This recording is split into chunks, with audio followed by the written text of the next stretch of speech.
Hola chiquillos, séptimo año básico, bienvenido a la primera clase de naturaleza a través de las redes sociales, en este caso a través de una clase grabada, la cual va a ser subida a YouTube, ya para que ustedes la puedan ver. Y espero que puedan aprovecharla, espero que si existen alguna duda se puedan quitar esta duda a través de esta clase, ¿ya? Y lógicamente espero que todos puedan verla y que le digan a sus compañeros que la clase ya está en el canal del profesor, ¿cierto? Profesor José Quinto, para que puedan acceder a ella. Bien, la clase que vamos a trabajar el día de hoy, que es la primera clase, va a ser una especie de resumen de todo lo que ha entrado en las guías, ¿ya? Desde el momento que entramos a clase, las primeras semanas, ¿cierto? Hasta las clases, hasta la guía 1, 2, 3, 4 y la última que les envié, que es la guía número 5, que lo más probable es que esté disponible a partir de mañana para que la puedan trabajar. Así que va a ser una especie de clase de resumen. Espero que les quede claro todo lo que vamos a hablar acá y espero que es cierto que puedan aprovecharla bien. Si se dan cuenta, lo que estoy trabajando yo y como tengo prostirado trabajar durante el año es directamente con el libro de clase. Por tanto, si tienen el libro de clase físico, me gustaría que lo abrieran, ¿cierto? Y lógicamente si es que lo tienen digital, también una vez que vean el video puedan seguir la lectura, ¿ya? A partir de este video. Bien, comenzamos entonces. ¿Qué estuvimos viendo a principios de año? Estuvimos analizando la materia, ¿ya? La lección uno dice qué cambio experimenta la materia, pero para poder entrar en este ambiente teníamos que especificar qué era la materia. Y si no recuerdo muy bien, ¿cierto? Hablamos de que la materia tenía unas características bastante particulares. Primero que todo, dijimos que la materia estaba en todas partes, era todo lo que nos rodea, me acuerdo que me dijo una alumna por ahí. Pero además de ser todo lo que nos rodea, también era posible medirla, cuantificarla. Por tanto, esto significa que era todo lo que nos rodeaba, primero, que ocupaba un lugar en el espacio, es decir, que tenía volumen, y también era cuantificable, es decir, que se podía medir. ¿Ya? Eso era el concepto, la definición de materia. Por tanto, una de las primeras cosas que nosotros estuvimos trabajando era cómo estaba la materia o cómo se clasificaba la materia. ¿Ya? Y para hacer esta clasificación nosotros dijimos de que podíamos clasificarlas de dos tipos, en sustancias de dos tipos. Lo primero, las sustancias puras, ¿ya? Y lo otro eran las mezclas. Cuando hablábamos de sustancias puras, estábamos hablando de sustancias que tenían una composición química bastante fija. ¿Ya? Es decir, que independiente de los factores que la cual la pueden rodear, su estructura interna no varía, se mantiene constante.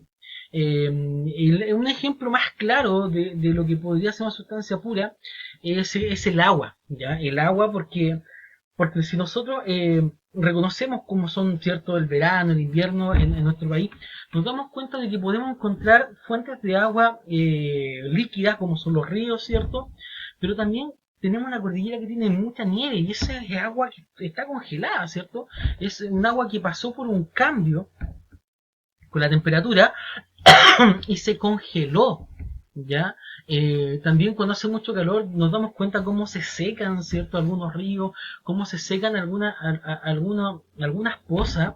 En el tanque de Santo Domingo nos damos cuenta que está muy seco, pero no significa que esa agua se perdió, lo que significa que esa agua sufrió otro cambio, otro proceso producto de la temperatura que hizo que se evaporara, ¿ya? Y se evaporara, es decir, que esa agua líquida se convirtió en un vapor de agua. Por tanto, el agua pasa por distintos procesos, pasa a ser líquida, pasa a ser sólida, pasa a ser gaseosa, ¿cierto? Un gas como el vapor, pero su estructura se mantiene intacta. Es decir, el agua, siendo una sustancia pura, ¿ya? No cambia independiente de los factores que la afecten. Independiente si está congelada, si está como vapor de agua o si está como hielo. Sigue siendo agua. Esa es una de las características fundamentales de las sustancias puras. ¿Ya? Son componentes que pueden ser un poquito más sencillos, pero lo primordial es que su composición química no va a cambiar. ¿Ya? No va a cambiar por los factores, ¿cierto?, que la afectan. Las sustancias puras, acá lo dice muy bien el texto, pueden clasificarse como elementos, elementos químicos o compuestos químicos, ¿cierto? Un ejemplo de un elemento son todos los que aparecen en la tabla periódica, ¿ya? Todos esos que aparecen en la tabla periódica son los elementos químicos de nuestro planeta. El oro. El oro es una sustancia pura, es un elemento químico, y si uno lo busca en la tabla periódica está con la letra A mayúscula y U minúscula, AU, que es el oro. El potasio, el potasio, que los plátanos tienen mucha cantidad de potasio, ese mineral potasio que sirve para evitar los calambres en los deportistas, que se representa con la letra K, ¿ya? La letra K mayúscula también es un elemento, ¿ya? Y así todos los que aparecen en la tabla periódica son elementos, ¿ya? Elementos químicos. Y se caracterizan estos elementos químicos se caracterizan porque están formados por una sola clase de átomos. Por una sola clase de átomos, ¿ya? A diferencia de los compuestos, ¿ya? Donde están armados o formados por distintos tipos de átomos, ¿ya? Por distintos tipos de átomos, pero que aún así no se pueden dividir, ¿ya? Por conceptos físicos. Es decir, ejemplo, el agua que tiene como nomenclatura química H de hidrógeno 2O, H2O, está compuesto de átomos de hidrógeno y está compuesto de átomos de oxígeno. Pero aunque cambie la temperatura, es decir, haya mucho frío, haya mucho calor, se evapore, se convierte en hielo, va a seguir teniendo la misma composición química H2O. ¿Ya? A eso me refiero, donde tienen un componente fijo, donde no va a cambiar. ¿Ya? Por tanto, tenemos las sustancias puras que están compuestos, pueden ser elementos químicos o pueden ser compuestos, pero también tenemos lo que se llaman las mezclas. ¿Ya? Y las mezclas, que es la mayoría de las cosas que nosotros encontramos en la naturaleza, son mezclas. ¿Ya? Y acá también tenemos que distinguir aquellas mezclas que son fáciles de reconocer, que son muy fáciles de reconocer a simple vista, y otras que no son tan fáciles de reconocer. ¿Ya? Por tanto, vamos a decir que unas son homogéneas, cuando no son fáciles de reconocer porque están tan mezclados que pareciera que todos los átomos están revueltos y se forman una sola sustancia. Y tenemos también las mezclas que son heterogéneas, y esas las vamos a reconocer muy claramente, como ejemplo una ensalada, ¿ya? Cuando vemos una ensalada que tiene lechuga, aceitunas, queso, trocitos de pan, nos damos cuenta de que esta ensalada es fácil de reconocer cada uno de los elementos que compone este plato de ensalada. A esas mezclas las vamos a llamar heterogéneas. Pero aquellas mezclas que difícilmente podemos darnos cuenta que hay distintas sustancias componiéndolas, las vamos a llamar homogéneas. ¿Ya? Un ejemplo, el agua de mar. El agua de mar es una mezcla, ya es una mezcla, pero una mezcla homogénea. Porque si ustedes, yo creo que más de alguno de ustedes ha ido a la playa y ha tomado un poco o ha sentido el sabor del agua, uno la encuentra que es un agua salada, pero uno no dice que el agua de mar es agua salada porque no tiene solamente sal. El agua salada es porque tiene muchas sales minerales, entre ellas la que más se reconoce es la sal. Pero aquí está el punto. Si nosotros colocamos o entendemos el agua salada, es decir, estamos hablando de agua con sal. ¿Ya? Ejemplo, si yo tengo un vaso y le echo sal y lo revuelvo, me va a ser sumamente difícil darme cuenta que hay una mezcla de agua con sal. Pero aún así sigue siendo mezcla. Sigue siendo mezcla porque sí se pueden separar a través de un proceso. ¿Ya? Como es la evaporación. O sea, si yo, no sé, me doy cuenta de que está quedando, cada vez que mi comida pierde agua, se vuelve más salada, es porque se está separando la sal que yo le eché a la comida del agua que tenía. Porque el agua se transformó en vapor, pero la sal no se transformó en vapor. Por tanto, la sal quedó abajo. Ya, ahí se usa una separación. O aquellas personas, ¿cierto?, que viven en el campo, que han vivido en el campo y los abuelitos, los papás le han dado a comer ulpo o agua con harina tostada, uno fácilmente al momento de revolver se da cuenta de que toda el agua se está mezclada con la harina tostada. Pero va a llegar un momento donde el agua va a quedar arriba y la harina va a quedar abajo. Es decir, se va a separar la harina del agua. Y eso nos da o nos dice que efectivamente lo que estamos viendo es una mezcla. ¿Ya? Por tanto, tenemos que las sustancias y que las mezclas se pueden clasificar en homogéneas. Cuando no nos damos cuenta, es muy difícil darnos cuenta de que están compuestas de más sustancias. Y heterogéneas, cuando es demasiado fácil darse cuenta de que están compuestas por sustancias distintas. ¿Ya? El aire. El aire también es una mezcla, pero una mezcla homogénea. O sea, cuando tú sales a la calle y miras al cielo, y está ese cielo azul precioso, y tú respiras, oh, qué rico, estoy respirando aire. Pero ese aire, ese gas que uno respira, no es solamente oxígeno. ¿Ya?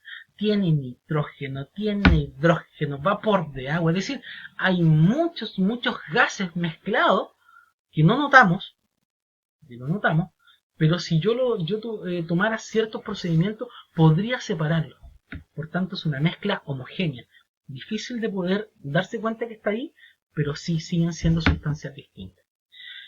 Bien, así nosotros pudimos clasificar lo que era la materia. Y avanzando, ¿cierto?, en el texto y avanzando en lo que eran las guías de trabajo, nosotros llegamos a un punto donde decía que habían procesos por los cuales las mezclas se podían separar, ¿ya? Y nosotros lo colocamos acá, tal como dice aquí, métodos de separación de mezclas. Existen varios métodos que son bastante fáciles de replicar, ¿ya?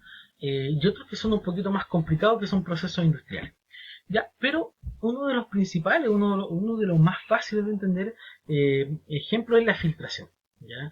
La filtración es cuando uno quiere separar un líquido de un sólido, ¿ya?, que no se mezclen, uno puede hacerlo a través de la filtración. No sé, cuando vuelvo a la cocina, cuando uno está cocinando y tiene que sacarle el agua a los tallarines. ¿Cierto? Los fideos que son sólidos, estas masas sólidas, y el agua que es un líquido, yo lo paso por un colador y dejo que salga el agua, ¿cierto? Y los fideos se quedan ahí. Yo hice una filtración, yo filtré el agua, separé el sólido del líquido. ¿Ya? Otro ejemplo, y acá también lo muestra el libro de clase de ustedes, en la página 16, para la gente que toma mate, ya la bombilla. Si se dan cuenta, la bombilla al final tiene poros, tiene unos hoyitos. Y eso hace de que el líquido, ¿cierto?, el brebaje que uno ingiere es el agua, el líquido, ¿cierto?, que se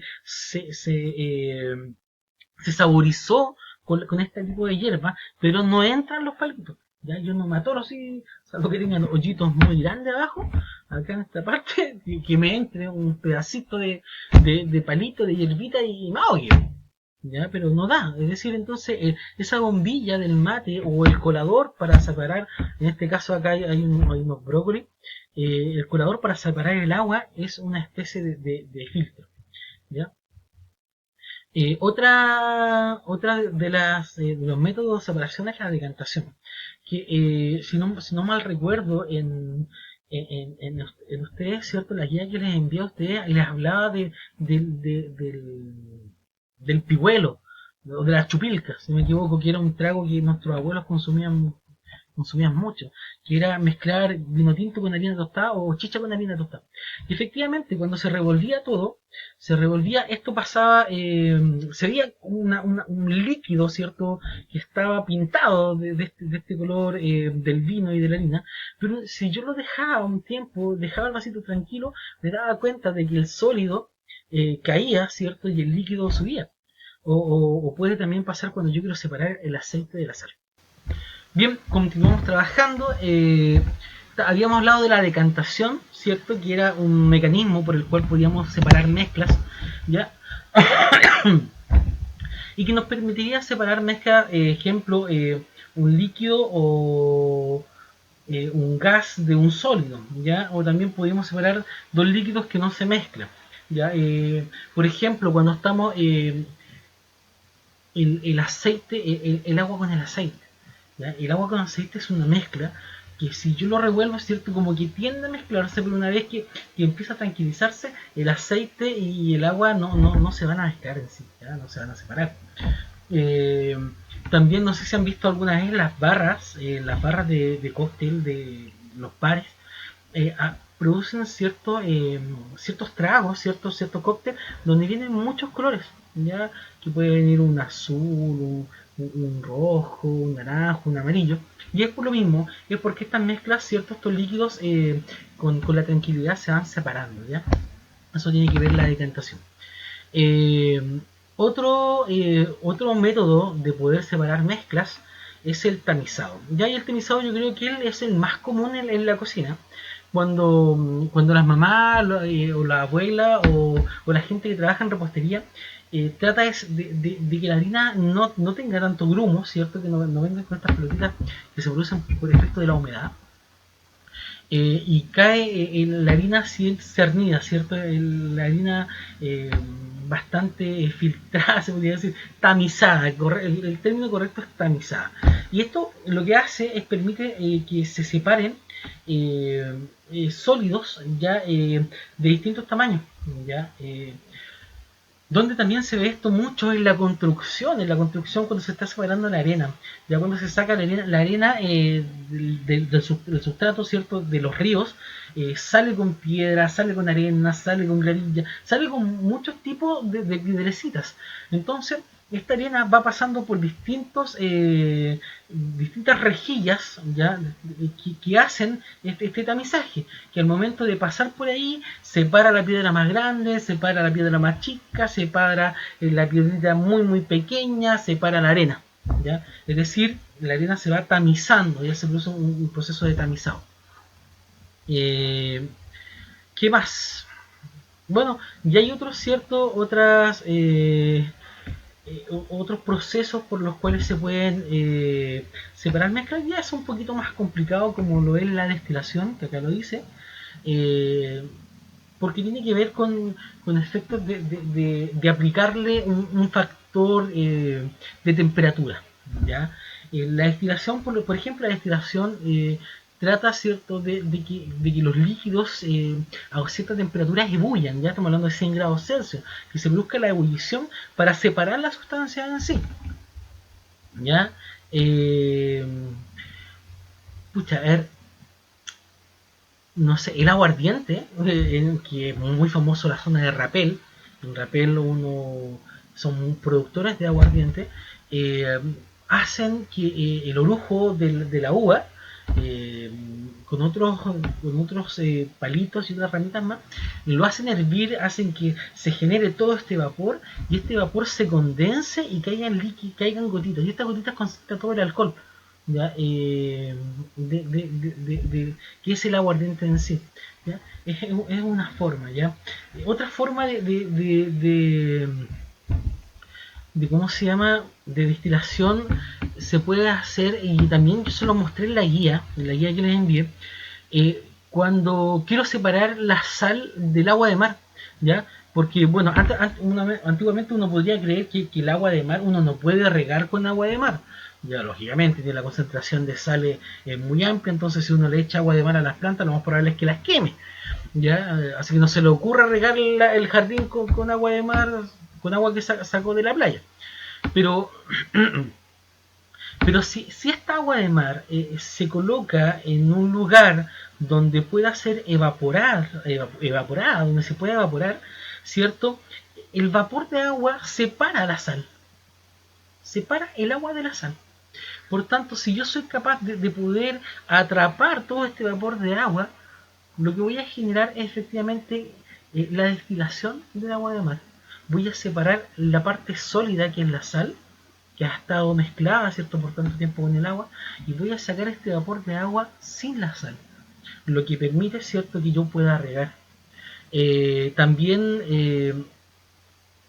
en supervivencia, ¿ya? La supervivencia hace, en algunos casos, que se tome, cierto, agua, o agua que estaba estancada, o agua, cierto, no está muy saludable para poder tomarla. Por ejemplo, en donde voy a caminar, ¿cierto? Y ocurre que quedé muy lejos de mi refugio, yo puedo hacer este proceso para poder beber agua. Es decir, puedo separar los elementos sólidos o esta mezcla de agua que puede estar sucia, y a través del vapor, y yo atrapando el vapor, puedo tener agua pura. Es decir, puede tener agua que puede ser bebida, ¿ya?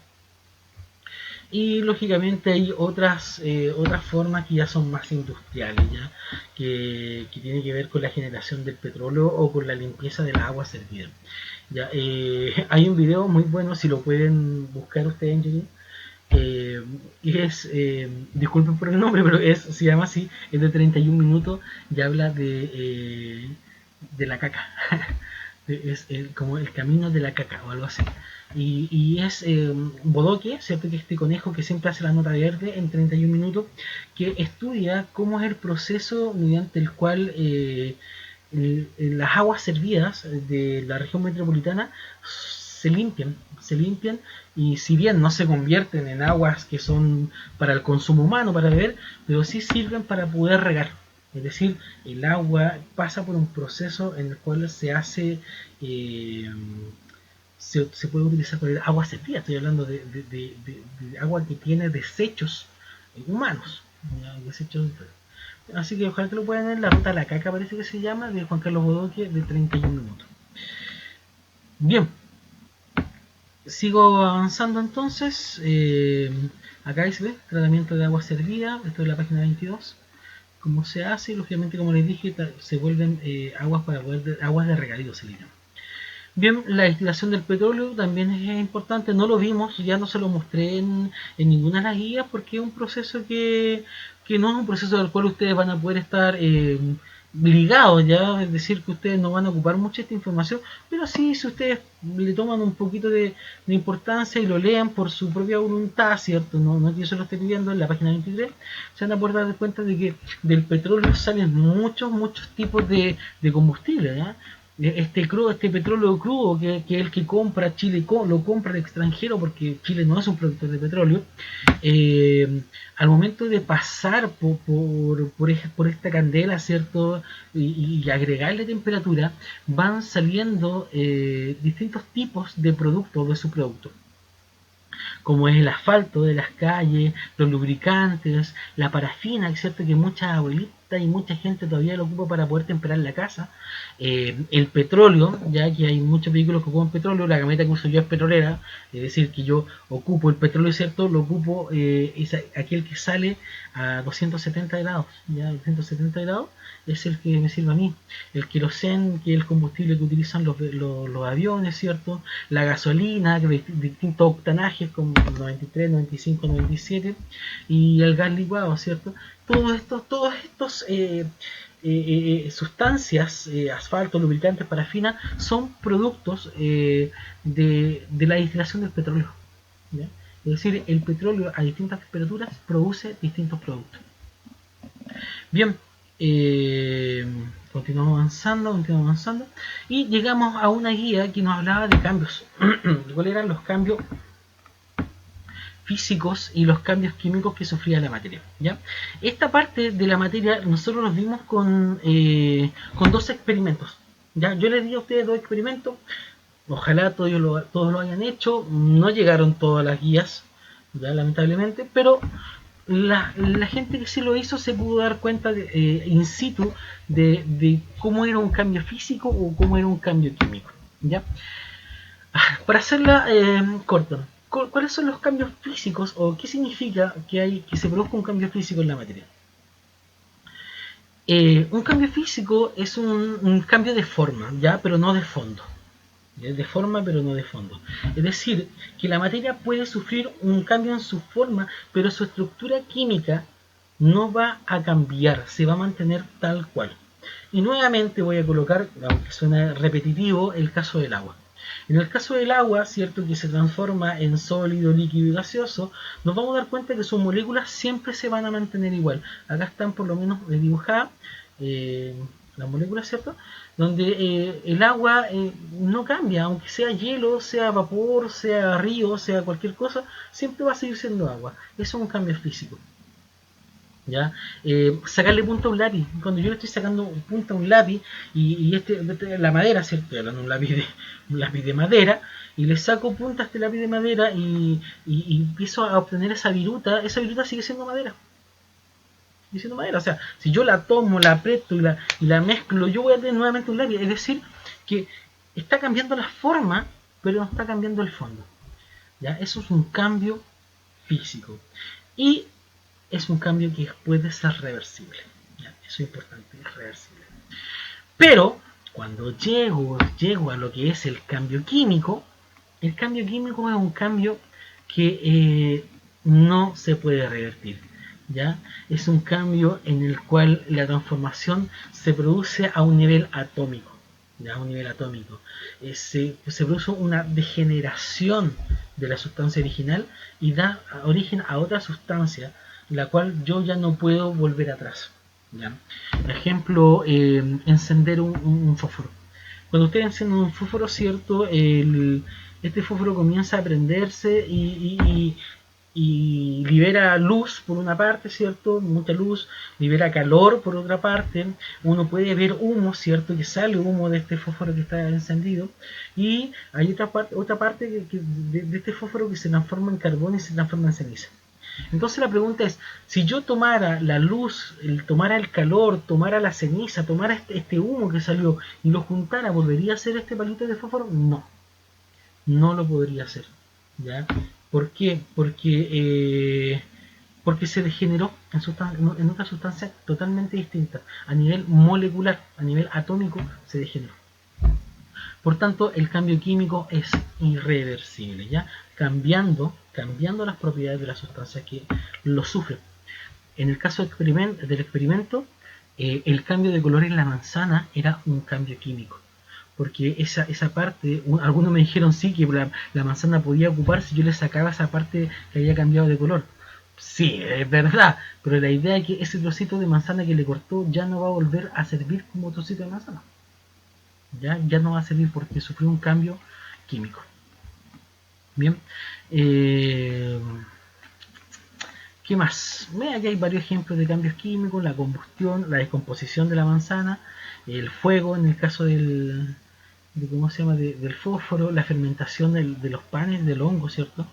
La oxidación, que también lo coloqué en una guía, ejemplo, una moneda oxidada, una lata oxidada, yo ya no puedo volver a convertirla en una lata que me sirva. Y este ejemplo es muy bueno, que es la fotosíntesis, ya, porque efectivamente la fotosíntesis toma muchas cosas de la naturaleza, como ejemplo la luz, el agua, los nutrientes, y lo transforma en alimentos. Y esos alimentos no se vuelven luz, no se vuelven sales minerales, no se vuelve agua, se vuelve alimento y se consume. Es decir, todas estas sustancias sufren un cambio, y un cambio que es químico. Bien, por último estamos trabajando los gases, que es la materia de la última guía, de la penúltima guía, bien, que tiene que ver con el comportamiento de los gases, ya que ya es la materia más reciente. Y primero que todo se analiza acá en el libro, nosotros también lo hicimos en esas clases que tuvimos allá en el colegio, de cuál es el estado gaseoso. Ya, cuando hicimos nosotros unos dibujos, unos esquemas, pusimos que los gases o los átomos dentro de los gases se encontraban bastante dispersos, ya, lo que hacía que los átomos se movieran muy rápido. Es decir, entonces los gases tienen mayor temperatura que los sólidos y que los líquidos. ¿Y cómo es posible darnos cuenta de que existe este gas? Lo podemos ver cuando soplamos un globo. Por eso acá en el libro, estoy en la página 30, aparecen estos ejemplos de los globos. ¿Ya? Es decir, que los gases efectivamente se pueden capturar, los gases tienen un volumen porque uno puede medirlo, y en este caso, por lo menos este ejemplo que está acá, uno se da cuenta de que si infla los globos en esta varilla y los toma por la mitad, al reventar uno, el otro, el gas va a tener un peso, es decir, que esta balanza se va a romper, ¿ya? Y un globo va a bajar, ya va a tener más peso porque el otro ya no está. En fin, los gases no se pueden mirar, ¿cierto? A simple vista, es bastante difícil poder reconocerlos, salvo que tengan algún componente color, ¿cierto? Para poder analizar. Les voy a dar un ejemplo, el gas de la cocina. El gas de la cocina, si no tuviera este componente aromático que le colocan, le añaden, ¿cierto? Al gas para darnos cuenta de cuando hay una fuga, el gas normalmente no tendría olor y sería muy peligroso, ¿ya? Sería muy peligroso porque no detectaríamos la fuga del gas, ¿ya? Por eso se le coloca ese olor, ese aroma que es bastante fuerte y que nos avisa en el caso de que exista una fuga de gas, ¿ya? Acá dice los gases se distinguen fácilmente de los sólidos líquidos porque tiene en su unión, en su estructura atómica, en los elementos, o sea, lo dije antes, los átomos se encuentran más libres, ya se mueven más libremente. Los sólidos, acá están los sólidos, están bastante juntitos, ya. Se mueven, aún se mueven. Recuerden que todos los átomos se mueven. En este caso, los átomos vibran, ya se mueven, pero es una vibración. ¿Qué otra cosa lo identifica los sólidos? Los sólidos, al estar los átomos más juntos, son más duros, ¿ya? Es más duros. En cambio, los gases, uno no lo puede, o sea, yo no puedo tomar o agarrar los gases, ¿ya? Eh, y como les decía antes, ¿cierto? Se mueven libremente. Los átomos de los líquidos, si bien se encuentran un poquito más separados que los sólidos, aún así tienen esta tensión, ¿ya? Tienen esa tensión. Es por eso que cuando una persona salta de una altura considerable hacia el agua, en una piscina, esos guatazos que uno se tira, ¿cierto? Bueno, es como caer a un cemento. Eh, Hay personas que se han fracturado alguna pierna, algún brazo, por caer de una altura muy alta al agua, ¿ya? Aun cuando nosotros sabemos que en el agua podemos nadar, imagínense que todavía tiene esta tensión, es decir, sus átomos todavía están relativamente juntos, aunque se mueven un poco más libremente que los átomos de un sólido. Bien, acá hay una teoría cinético-molecular que también me gustaría que le echaran un vistazo ya, porque voy a estar haciendo preguntas respecto a esto en guías próximas, que tiene que ver con el comportamiento de los gases en sí. ¿Ya? Ejemplo, acá dice que un elemento que compone esta teoría cinética, acá está, como dice, teoría cinético-molecular de los gases, es que las partículas de los gases están separadas, pero, a distancias que son mucho mayores que sus propias dimensiones. ¿Ya? Es decir, que están muy separadas, se expanden. ¿Ya? Las partículas de los gases están en movimiento constante y aleatorio y con frecuencia chocan entre sí. Cada choque se transfiere energía entre una partícula y otra, sin embargo la energía total permanece inalterada. Son ciertos elementos que nos van a servir para poder entender cómo se comportan los gases en la naturaleza. ¿Ya? Las partículas de los gases no ejercen fuerza de atracción o repulsión entre sí, y a medida que aumenta la temperatura de un gas, también se incrementa la velocidad con que se mueven sus partículas. Bien, vamos acá, y esto yo creo que te estoy hablando ya aquí de la página 34, es el centro de la guía número 4 y gran parte de la guía número 5, que son las características de los gases. Esto también fueron unos experimentos que les pedí que ustedes hicieran. ¿Ya? Hay tres características de los gases que son sumamente importantes y que recuerden. ¿Ya? Sumamente importantes y que recuerden. Uno es la fluidez. ¿Ya? Lo que significa que los gases son capaces de poder llenar, de poder expandirse en todo el lugar donde están. ¿ya? No sé, ejemplo, no sé, si ustedes echan desodorante ambiental en una pieza, es decir, si ustedes entran a la pieza, echan desodorante ambiental, que fue uno de los experimentos que les pedí que hicieran, y cierran la puerta, una vez que vuelvan a entrar, se van a dar cuenta que el aroma del desodorante ambiental abarcó casi toda la pieza, la habitación. ¿Ya? Es por eso que también es posible, no sé, cuando uno llega, cuando ustedes llegaban al colegio, y de repente me daba cuenta de que algunos niños venían con mucho perfume, ¿cierto? Con mucha colonia, con mucho desodorante, era porque efectivamente esta colonia, este desodorante, este perfume, es un gas que hace que el aroma, este olor, que son el gas en sí, se expanda, ¿ya? Se expanda y trate de ocupar gran parte del espacio donde está. ¿Ya? Lo mismo pasa con otros olores que no eran muy agradables.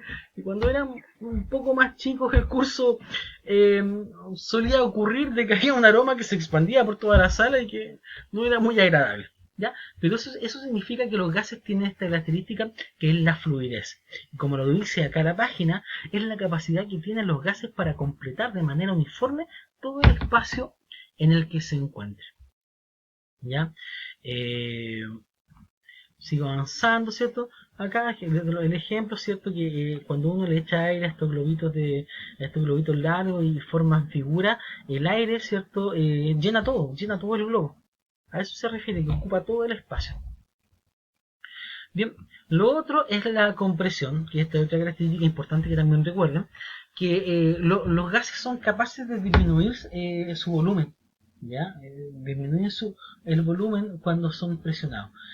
Me acuerdo que el experimento que les pedí era con una aguja, o sea, no con una aguja, disculpen, con una jeringa.